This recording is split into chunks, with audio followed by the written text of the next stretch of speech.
பாபா ஓர் கருணாலயம்,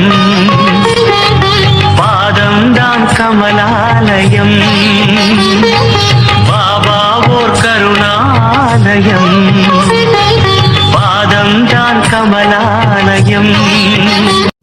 சாயப்பா உறவுகள் அனைவருக்கும் வணக்கம். சாயப்பா மேல் நம்பிக்கை வைத்து அவரை நினைத்துக் கொண்டிருக்கும் உங்கள் அனைவரின் வேண்டுதலையும் சாயப்பா நிறைவேற்றுவார். நல்லதையே நினைப்போம், நல்லதே நடக்கும் என்றும் சாயப்பாவின் அருள் உங்களுக்கு இருக்கும். நம் மனதிற்கு இதமான சாயப்பாவின் இன்றைய அருள்மொழியை கேட்போமா? அன்பு குழந்தையே, எல்லா ஆற்றலும் உனக்குள்ளே உள்ளது. உன்னால் அனைத்தையும் சாதிக்க முடியும். இதை நம்பு. நீ பலவீனன் என்பதை ஒருபோதும் நம்பிவிடாதே. உனக்கு துணையாக உன் சாயப்பா எப்போதும் இருப்பேன். வாழ்க்கை என்பது நீ நினைக்கும் அளவுக்கோ பயப்படும் அளவுக்கோ அல்லது குழப்பம் நிறைந்ததாய் இருக்கக்கூடியது அல்ல. யதார்த்தத்தை புரிந்து கொண்டால் அதுவே உன் வாழ்க்கைக்கு மிக சிறந்த வழி. எது வந்தால் என்ன? நம் வாழ்க்கை என்பது ஆண்டவனால் கொடுக்கப்பட்டது. எதுவும் நிரந்தரம் அல்ல. கஷ்டங்களோ சந்தோஷங்களோ எல்லாம் ஒரு நாள் வந்த வழி எதுவோ அதே வழியில் திரும்பத்தான் செய்யும். உன்னை எதிர்மறையாக்கும் எந்த ஒரு நிகழ்வுக்கும் நேர்மறையாய் மட்டுமே உன்னை வெளிப்படுத்து. அப்போது உன்னுள் தோன்றும் மன அமைதி மற்றும் தன்னம்பிக்கை உனக்கு கொடுக்கும் உத்வேகம் வேறு எந்த விஷயத்திலும் கிடைக்காத ஒரு மனநிறைவை கொடுக்கும். பட்டம் வானத்தில் பறக்கலாம் நூலின் உதவியால், ஆனால் காற்றால் மட்டுமே அதனை வழிநடத்த முடியும். ஆனால் நூல் இன்றி பட்டம் இல்லை. காற்று இல்லை என்பதை சொல்ல முடியாது. அது இல்லாதது என்ற ஒரு விஷயமும் கிடையாது. அதனால் உன் வாழ்க்கையில் நடப்பவை எல்லாம் நூல் போலதான். அதனை தாண்டி உன் சாயப்பா உன்னிடம் சொல்வது காற்றை போல இரு என்றுதான். உன்னை அரவணைக்க யாரும் இல்லை என்று வருந்தாதே. உயிருக்கு உயிராய் உன்னை நான் பாதுகாக்கிறேன். நீ என்ன நினைத்துக் கொண்டிருக்கிறாய்? நிதானம் என்ற ஒன்றை நீ யோசித்து பார்க்கவே மாட்டாயா? எல்லாவற்றிலும் அவசரம் அவசரம். அதனால்தான் இன்று நிம்மதி இல்லை என்று புலம்பும் அளவிற்கு வந்துள்ளது. அவசரப்பட்டு எடுக்கும் முடிவுகளிலும் பேசும் பேச்சிலும் நிதானம்தான் உன் வாழ்வில் நீ மற்றவர் மனதில் எப்படி என திரையிட்டு காண்பிக்கும் கண்ணாடி. அந்த கண்ணாடி முன்னால் கொஞ்சம் காலத்திற்கு முன் நீ போய் நின்று உன்னை பார்க்கும் போது அதில் தெளிவாக தெரிந்த உன் முகம் இன்று தெளிவு என்றே தெரியவில்லை. காரணம், உன் மனதில் நிதானமும் அமைதியும் இல்லை. அமைதி இல்லை என்றாலே வாழ்வில் உயிரோட்டமாக நீ வாழவில்லை என்ற அர்த்தம். உன்னை மாற்ற நான் எத்தனை நிகழ்வுகள் நடத்துகிறேன், எல்லாவற்றையும் உணர்கிறாயா? ஆனால் ஒருவர் உன்னை காயப்படுத்தினால் அதை மனதில் வைத்து வெதும்பி உன் நிம்மதி இழந்து, அப்படி வேண்டாத ஒருவர் உன்னை அவமானப்படுத்தியதை நினைத்து நினைத்து உன்னை நீயே 100 முறை அவமானப்படுத்திக் கொள்கிறாய். அவற்றை உன் மனதில் போட்டு அரைத்துக் கொண்டே இருக்கிறாய். அது கடைசியில் உன்னை அவர்கள் மீது பெருமளவில் சினம் என்ற தீயை உன்னுள் நீயே வளர்த்து கொண்டுள்ளாய். அவைகள் உன்னை சுட்டுவிடக் கூடாது என்பதே என் பதற்றம். அதற்காகத்தான் உனக்கு சில விஷயங்களுக்கு பதில் கொடுக்காமல் இருந்தேன். நீயோ என் வலிக்கும் வேதனைக்கும் அர்த்தம் இல்லையா, பதில் வேண்டும் என் வலிக்கு என்று கேட்கிறாய். அந்த பதிலை நான் அளிப்பேன். ஆனால் அதற்கு முன்னர் உன் சினத்தை குறைத்துக் கொள். வெளியில் நான் சினம் கொள்ளவில்லையே. சாயப்பா என் மனதிற்குள்ளே தானே நான் என் சினத்தை காண்பிக்கின்றேன்.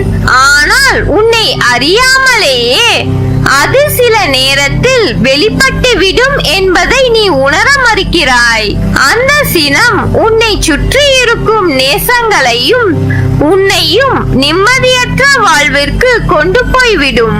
நிச்சயம் உனக்கு நியாயம் வழங்குவேன்.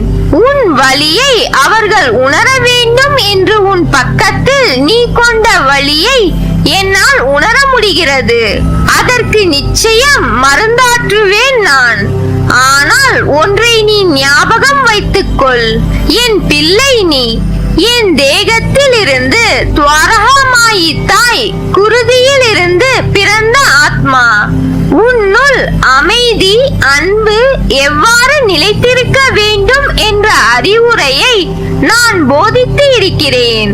அதனால் ஒன்றை புரிந்து கொள், ஒரு காயத்திற்கு இன்னொரு காயத்தை வைத்து ஈடுகட்ட முடியாது. உன்னையே நீ யோசித்துப் பார். உன் கையில் கத்தி கீறிவிட்டது. அந்த காயம் போக வேண்டி இன்னொரு இடத்தில் கீறுவாயா? அதனால் யாருக்கு வலி? உனக்கு தானே. அதே போலவேதான் இவற்றிலும் வலி உனக்குதான் சினம் கொண்டால்.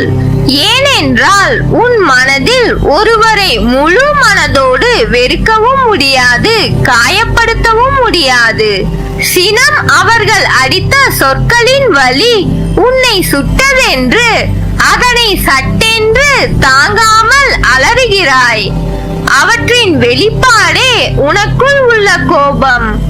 உன் மனதில் இருக்கும் மனித நேயம் என்ற ஈரமான உணர்வு, அன்பு, நியாயம் சரியாக இருந்தால் பாராட்டுவதும், தவறாக இருந்தாலும் அதை நீயே செய்தாலும் உன்னுள் நீ உனக்கு போடும் கண்டிப்பு என அனைத்து லட்சணமான குணங்கள் பெற்ற என் பேரன்பு குழந்தை நீ. நீ மனதில் குழப்பத்தோடு இருப்பதால் எடுத்த காரியத்தில் கவனம் செலுத்த முடியாமல் தவிக்கிறாய். குழப்பம் அடையாதே. எந்த சூழ்நிலை ஆயினும் அதில் உள்ள நல்லதை மட்டுமே பார்க்கும் பழக்கத்தையும் பக்குவத்தையும் வளர்த்துக்கொள். அப்பொழுதுதான் உன்னால் எவ்வளவு கடினமான சூழலையும் எதிர்கொள்ள முடியும். ஒன்றை புரிந்து கொள் குழந்தையே, இவ்வுலக வாழ்வில் நடக்கும் நிகழ்வுகள் அனைத்தும் ஏதாவது ஒரு காரணத்திற்காக மட்டுமே நடக்கிறது.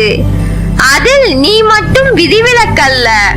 உன் வாழ்வில் நடக்கும் நிகழ்வுகள் அனைத்தும் உன் இறந்த கால வாழ்விலோ அல்லது முன் ஜென்மத்திலோ நீ விதைத்த செயல்களின் விளைச்சல்கள். அதை தான் தற்போது நீ அறுவடை செய்கிறாய். எல்லாம் உன் கர்ம வினைகளின் படிதான் நடக்கும். அப்பா, நான் இப்படியே வாழ்க்கை முழுவதும் கஷ்டப்பட்டு கொண்டே இருக்க போகிறேனா என்று பயப்படாதே. உனக்கான நல்ல நேரம் ஆரம்பித்து விட்டது. படிப்படியாக உன் கஷ்டங்கள் குறைவதை நீ பார்ப்பாய்.